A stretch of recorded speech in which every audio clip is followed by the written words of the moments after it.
Nosso mundo foi adiante quando se trata de ciência e tecnologia.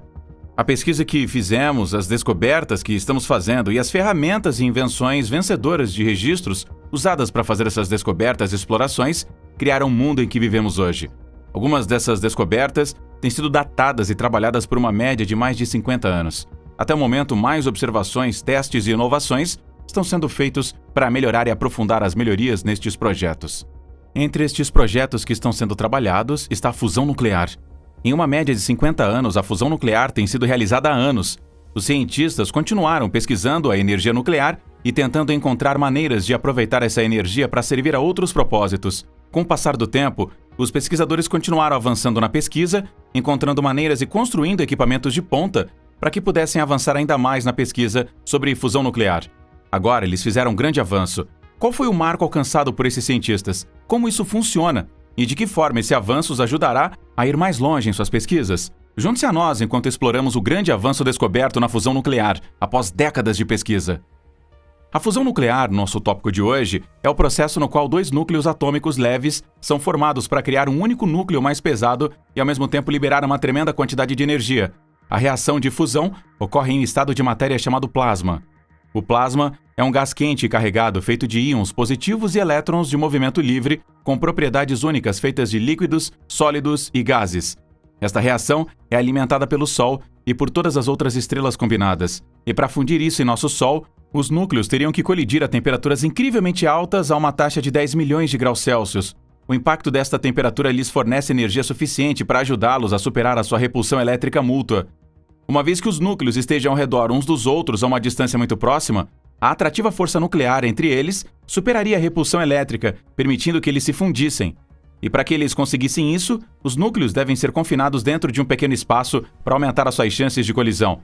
Quando a fusão nuclear acontece no Sol, o aumento da pressão gerada pela gravidade maciça dá espaço para a fusão nuclear. Mas isto nos deixa com uma pergunta: por que os cientistas estão estudando a energia de fusão?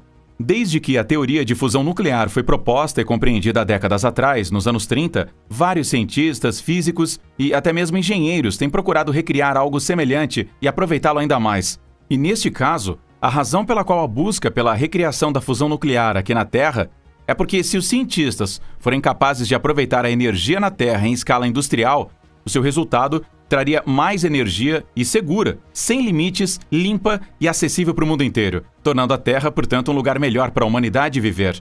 A fusão nuclear pode gerar 4 vezes mais quilos por combustível do que a fissão, que é usada em usinas nucleares, e quase 4 milhões de vezes mais energia do que a queima de carvão ou petróleo. Agora você vê por que os cientistas participaram de tudo neste projeto. A maioria dos conceitos de reatores de fusão que estão em desenvolvimento vão usar uma mistura de trítio e deutério. Estes são átomos de hidrogênio que contêm nêutrons extras. E, em teoria, algumas gramas destes reatores são suficientes para criar 1 terajoule de energia. É a quantidade necessária que uma pessoa em um país desenvolvido precisa por mais de 60 anos. O combustível de fusão está em abundância e é muito acessível também. O trítio pode ser produzido a partir da reação de fusão, gerada a partir de nêutrons com lítio naturalmente cheio. O deutério, por outro lado, não é um material escasso, pois ele pode ser extraído de enormes cargas de água no mar. Estes suprimentos de combustível devem durar o suficiente para milhões de anos. Os futuros reatores de fusão são intrinsecamente seguros, com pouco ou nenhum risco, e não se espera que produzam alta atividade ou resíduos nucleares de longa duração. Mas como o processo de fusão nuclear é difícil de começar e manter como contínuo, não há risco de uma reação de fuga ou derretimento. Isto porque a fusão só pode acontecer e operar sob condições estritas, exceto na situação de um acidente ou falha do sistema.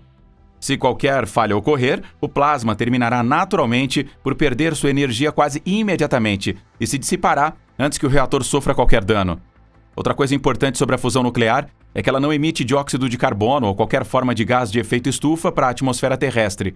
Para ser uma fonte de padrão de eletricidade de baixo carbono em uma fase de longo prazo, especula-se que esteja em uso a partir da segunda metade deste século.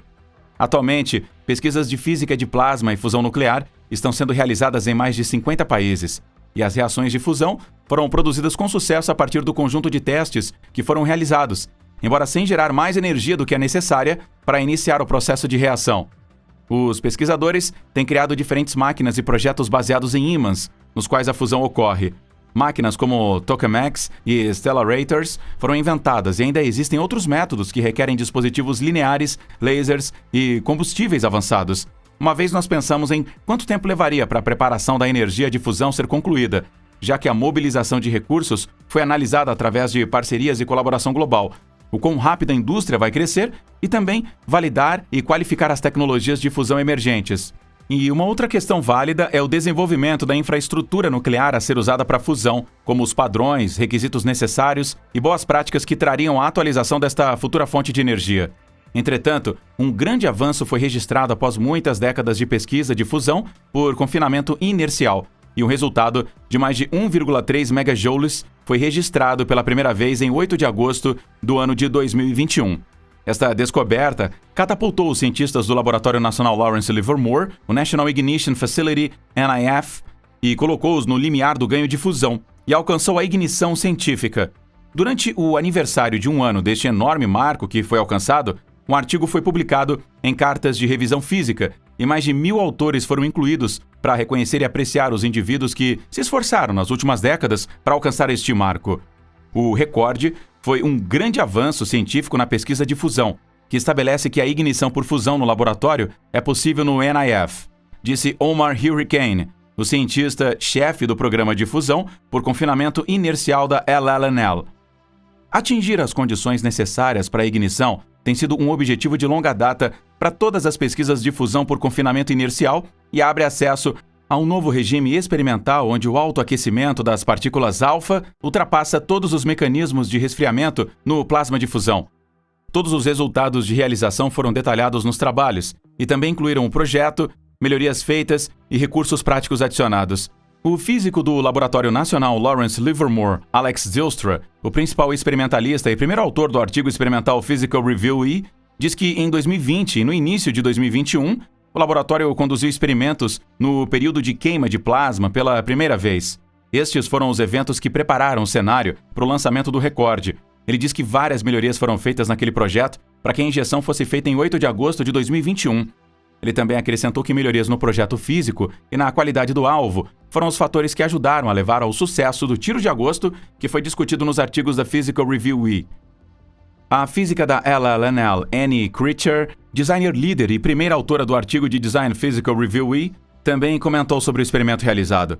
Ela observa que o experimento fez algumas mudanças importantes, incluindo um melhor design do alvo.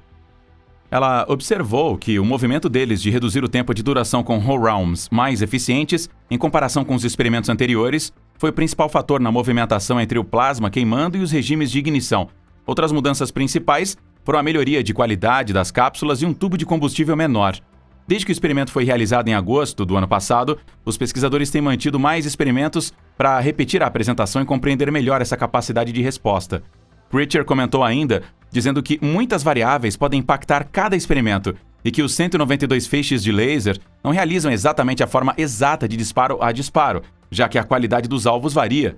A camada de gelo cresce com diferentes rugosidades em cada alvo. Estes experimentos deram uma janela de oportunidade para entender a variabilidade no regime experimental sensível. Embora as outras tentativas realizadas após o experimento de agosto de 2021 não tenham atingido o mesmo nível de rendimento de fusão que o experimento inovador, todos os outros experimentos mostraram maior ganho de cápsulas, melhor que a unidade. Estes experimentos tiveram rendimentos na faixa de 430 a 700 kJ, que é maior comparado com os rendimentos anteriores, de 170 kJ de fevereiro de 2021. Os dados derivados destes experimentos deram dicas sobre os próximos passos a serem dados e as mudanças a serem feitas para que eles alcancem um desempenho maior no futuro. Os cientistas estão usando estes mesmos dados experimentais para entender melhor os processos fundamentais da ignição por fusão e queima e melhorar as ferramentas de simulação em apoio à gestão de estoques. A equipe de pesquisa planeja equilibrar os dados coletados de todos os experimentos e simulações para se preparar para um regime mais robusto além do estágio de ignição, onde as tendências gerais podem ser encontradas neste regime experimental e podem ser melhor separadas da variabilidade dos alvos e do desempenho do laser. Esforços para aumentar o desempenho da fusão estão sendo trabalhados, já que melhorias no laser e no alvo estão sendo feitas. Também estão sendo feitas modificações no projeto, a fim de alcançar uma melhor distribuição de energia para o ponto quente enquanto se progride na pressão do ponto quente ou até mesmo se vai mais firme nela. Estas etapas incluem o aumento da quantidade de combustível, como a compressão do combustível fóssil. É extremamente excitante ter uma prova de existência de ignição no laboratório, disse Hurricane. Estamos operando em um regime ao qual nenhum pesquisador tem acesso desde o final dos testes nucleares. E é uma oportunidade incrível de expandir nosso conhecimento à medida que continuamos a fazer progressos. Mais notícias também vieram da Europa, pois os cientistas europeus de lá disseram que tinham feito um avanço em sua missão de desenvolver uma fusão nuclear prática. O laboratório JET, sediado no Reino Unido, quebrou seu recorde mundial na quantidade de energia extraída ao combinar dois tipos de hidrogênio. O experimento produziu 11 megawatts de energia ao longo de um período de 5 segundos. Uma conquista dupla em comparação com testes realizados em 1997. O chefe de operações do laboratório do reator, o Dr. Joy Milnes, comentou alegremente que os experimentos do JET os colocaram mais próximos da energia de fusão, e agora eles têm certeza de que podem criar uma mini estrela dentro da máquina e mantê-la lá por 5 segundos. Isso é o suficiente para nos levar para um novo reino, disse ele. Nos deixe saber na seção de comentários abaixo o que você acha.